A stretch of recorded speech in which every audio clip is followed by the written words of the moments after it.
বাট্টা। বাট্টা মানে কি? বাট্টা হচ্ছে ছাড়। যেমন আমাদেরকে ডিসকাউন্ট বললে আমরা সহজে বুঝি। ডিসকাউন্ট মানে কি? গায়ে মূল্য থেকে কম দামে বিক্রি করা। এখন বাট্টা দুই প্রকার, একটা হচ্ছে কারবারি বাট্টা, একটা নগদ বাট্টা। এখন আমরা যে বাট্টা নিয়ে কথা বলবো এটা হচ্ছে নগদ বাট্টা। আচ্ছা, নগদ বাট্টা আবার দুই প্রকার, একটা হচ্ছে প্রাপ্ত বাট্টা, একটা হচ্ছে প্রদত্ত বাট্টা।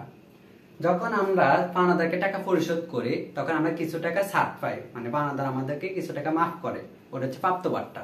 যখন টাকা পরিশোধ করি যে ছাড় পাই ওটা হচ্ছে প্রাপ্ত বাট্টা। আবার আমাদের দেনাদার যখন আমাদেরকে টাকা দেয়, আমরা যখন দেনাদার থেকে টাকা পাই তখন আমরাও কিছু টাকা মাফ করি, ওটা হচ্ছে প্রদত্ত বাট্টা।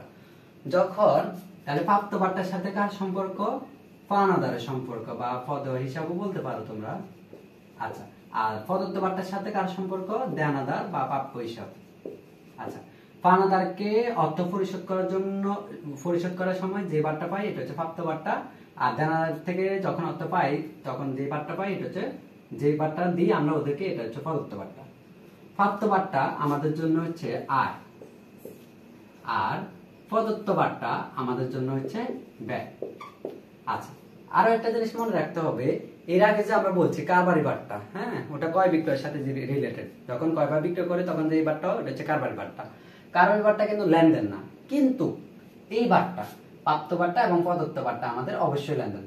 আচ্ছা, এখানে আরেকটা জিনিস তাহলে পড়ে ফেলি, প্রাপ্ত বাট্টা যাবে থেকে আর প্রদত্ত বাট্টা যাবে থেকে। এই জিনিসটা আমরা অনেকেই পারি না। প্রাপ্ত বাট্টার কারণে আমাদের পাওনাদার কি হয়? কমে। তাহলে পাওনাদার হিসাব ডেবিট, প্রাপ্ত বাট্টা হিসাব ক্রেডিট। আয় বাড়ছে তাহলে ক্রেডিট হবে। আর প্রদত্ত বাট্টা চাপেতে কি হবে? প্রদত্ত বাট্টার কারণে আমাদের দেনাদার কমে, তাহলে দেনাদার যদি কমে এটা সম্পত্তি না, ক্রেডিট হবে। তাহলে দেনাদার হিসাব ক্রেডিট, তাহলে ডেবিট কি হবে?